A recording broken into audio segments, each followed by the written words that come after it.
बिस्मिल्लाहिर्रहमानिर्रहीम। अस्सलामु अलैकुम। अरब उर्दू मीडिया टीवी में खुश आमदीद।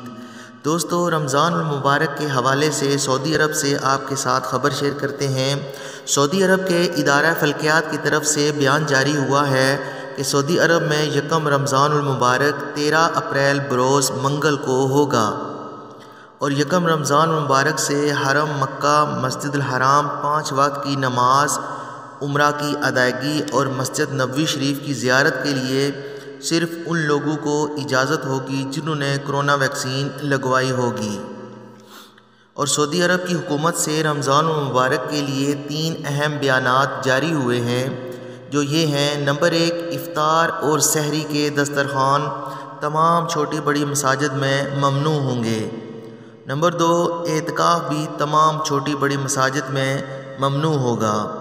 और नंबर 3, ईद की नमाज के बड़े इज्तिमाआत को कम करने के लिए ईद की नमाज तमाम बड़ी जामे मसाजिद में अदा की जाए ताकि रश कम हो। और नाज़रीन मोहतरम, ओमान से आपके साथ ख़बर शेयर करते हैं। ओमान में रमज़ान मुबारक के पूरे महीने में मसाजिद में नमाज तरावीह की अदायगी पर पाबंदी होगी और इफ्तार दस्तरखान लगाने पर भी पाबंदी होगी और दीगर स्पोर्ट्स और कल्चरल प्रोग्रामों पर भी पाबंदी होगी।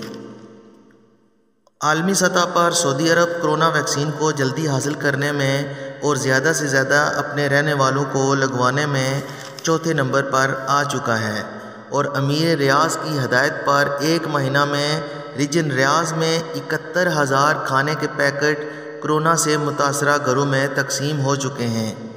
नाज़रीन मोहतरम, इस वक्त के लिए इतना ही। उम्मीद करता हूँ आपको हमारी आज की वीडियो पसंद आएगी। अगर वीडियो पसंद आए तो वीडियो को लाइक करें और चैनल को सब्सक्राइब करें और वीडियो को अपने दोस्तों के साथ भी शेयर करें। फ़ी अमानिल्लाह।